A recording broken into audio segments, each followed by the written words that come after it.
meus amigos e minhas amigas.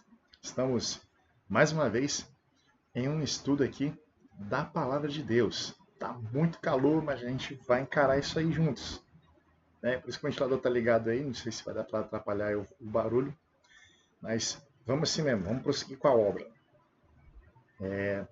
Já viram o título aí, né? Jesus, o meu herói. E nós vamos para a mensagem a seguir, logo depois da oração. Senhor Deus, querido Pai, abençoe, Senhor, nossas mentes, para que possamos aprender mais sobre Jesus e que o Espírito Santo possa nos abençoar e nos trazer entendimento. Ele que é o nosso consolador, ele que é o nosso inspirador. Que seja feita a tua vontade, em nome de Jesus. Amém. Muito bem, então vamos lá, vamos começar aqui com o nosso estudo, certo? Jesus, o nosso herói. Vamos lá.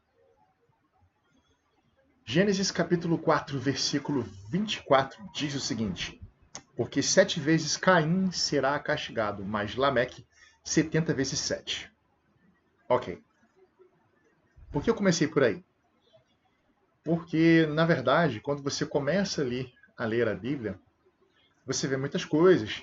E aí, quando você se depara com isso aí, você fica pensando, poxa vida, como é a vingança do ser humano, né? Como é a sede por vingança, por se vingar, por ver o mal do próximo de acordo com o que ele fez, é o olho por olho, dente por dente, né? É uma coisa incrível.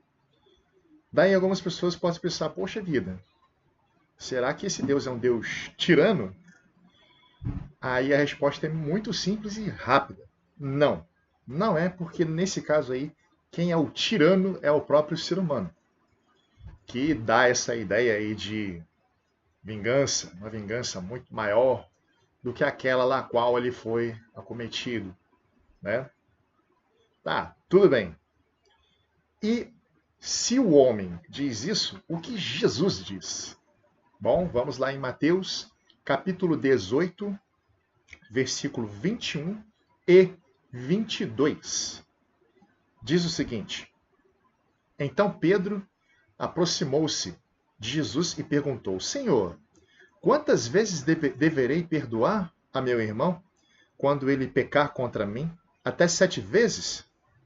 Opa! Ele se lembrou de Caim, porque Caim, ele teve essa questão sobre ele, né? Daí, Pedro, ele carregava ainda as raízes do princípio. Significa que Pedro, ele era um homem muito temente a Deus, muito obediente a Deus, muito, assim, correto nos caminhos de Deus. Mas, quando ele fala isso para Jesus, isso foi uma tradição passada entre as descendências de Caim, até chegar a Lameque, né? Aí depois de Lameque vem Noé, mas esse Lameque aqui não é o mesmo Lameque que gera Noé, tá bom? Então vamos separar aí. Esse Lameque aqui é o Lameque descendente de Caim, tá? É esse que vai gerar essa confusão toda aí. Aí no versículo 22 diz o seguinte: Jesus respondeu: eu digo a você, não até 7, mas até 70 vezes 7. Quer dizer, ele usou a mesma expressão de Lameque para se referir não à vingança, mas ao perdão.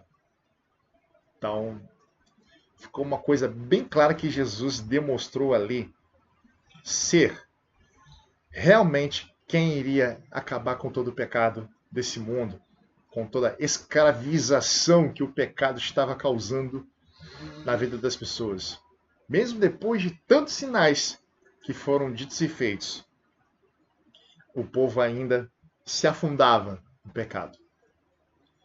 Continuando aqui. Gênesis capítulo 5, versículo 24. Diz o seguinte: e andou Enoque com Deus, e não apareceu mais, porquanto Deus para si o tomou. Quer dizer,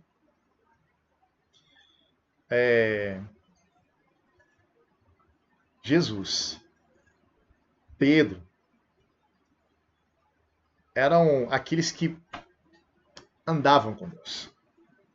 Assim como João também, os outros discípulos, exceto o tal do Judas, né? Bom, e daí foi explicado-se dessa forma como eles chegaram ao ponto de se lembrar lá atrás de Caim, que por intermédio de Eva deveria ser aquele que pisaria na cabeça da serpente, por isso ela deu o nome Caim, porque ela adquiriu do Senhor. Né? Então, tem tudo isso aí envolvido. Mas aí, continuando aqui, você vai perceber o seguinte, que lá em Gênesis capítulo 7, versículo 4, diz o seguinte: porque daqui a 7 dias farei chover sobre a terra durante 40 dias e 40 noites, e farei desaparecer da superfície da terra todos os seres que eu fiz. Pois é, nós temos aí o número de 40, né? Quem gosta de números aí vai estar gostando aí dessa nossa mensagem, porque aqui só vai ter números hoje. Então, o que acontece? 40 dias foi destinado para a destruição completa da humanidade, certo? Pesca essa informação aí, vamos continuar, só para a gente poder finalizar depois, para você entender. Lucas 4, versículo 2 diz o seguinte: e 40 dias foi tentado Jesus pelo diabo, e naqueles dias não comeu coisa alguma, e, terminados eles, teve fome. Então, quer dizer, enquanto depois de 40 dias Deus destruiria a humanidade, salvando apenas Noé e os seus, junto com alguns animais, quando Jesus veio a este mundo para poder morrer numa cruz, antes disso ele passou 40 dias ali, sofrendo e sendo tentado por Satanás, o diabo.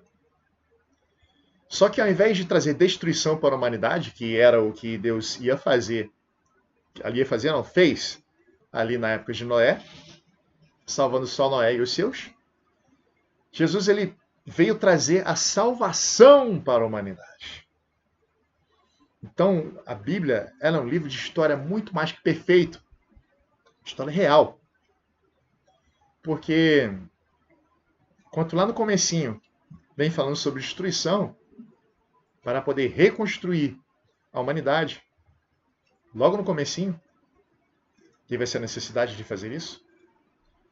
Lá no finalzinho, Jesus já vem para trazer a salvação definitiva. Não existe nada e nem ninguém, depois de Jesus, que seja capaz de trazer uma salvação definitiva para a humanidade. Então, é pensando nessa poderosa mensagem que eu trago para vocês um hino do Inário Adventista chamado Quão Grande És Tu. E ele vem trazer exatamente esta mensagem.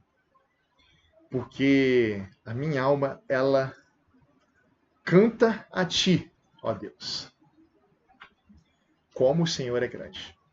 Isso resume tudo isso que a gente falou. Então, tem gente que gosta de mensagens, de pregações, tem gente que gosta de hinos, de músicas especiais, mas nenhuma desmerece a outra. Tanto uma quanto outra vai fazer o seu mesmo papel. A diferença é que uma é falada e estudada, a outra ela é cantada e elucidada em melodias, em notas. Bom, eu sou músico, né? Então já dou logo uma uma queixadinha aí para a música. Bom, vamos lá então, vamos pro hino.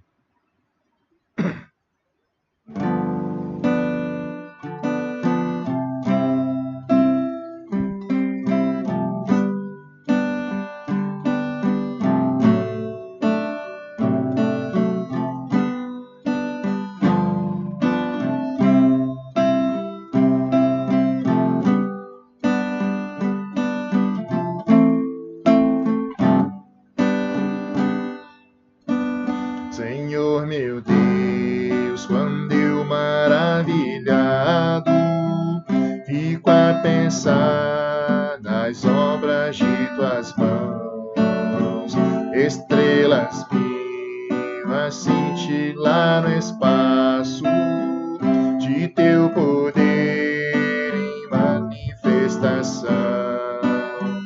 Então minha alma canta-te, Senhor, quão grande és tu, quão grande és tu. Então minha alma canta-te, Senhor, quão grande és tu, quão grande és tu. Se ao caminhar por campos e florestas, escuto as aves belas a cantar, se estendo o olhar do alto da montanha, e a fonte além eu ouço a murmurar. Então minha alma canta-te, Senhor, quão grande és tu, quão grande és tu. Então minha alma canta-te, Senhor, quão grande és tu, quão grande és tu. Se penso então que sem poupar seu filho o enviastes pra morrer por mim, levando à cruz os meus pecados todos, para eu viver eternamente assim. Então minha alma canta-te, Senhor, quão grande és tu, quão grande és tu. Então minha alma canta-te, Senhor, quão grande és tu, quão grande és tu. E ao ver Jesus em resplendor e glória, para levar-me ao lar dos filhos seus, prostrar-me em gratidão infinda, exclamarei, quão grande és tu, meu Deus. Então minha alma canta-te, Senhor, quão grande és tu, quão grande és tu.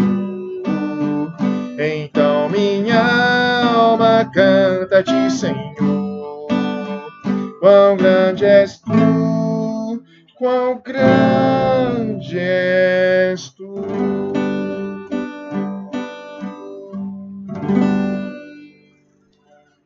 Quão grande és tu, meu Deus e Senhor. E se você pensa da mesma maneira, não há outra opção nesse exato momento de que servir a esse Deus tão grande e maravilhoso. E é uma coisa muito boa. O resultado final de servir a esse Deus maravilhoso é incrivelmente compensador. Porque de que vale você ganhar o mundo e se perder, do que você ficar sozinho e encontrar Jesus? Isso não significa que, mesmo que você ganhe o mundo, não significa que você não tem chance. Não é isso. Significa aonde está o seu coração, tem que estar a tua fé. E se o seu coração está em Jesus, tua fé está nele. Então, não tem como se perder.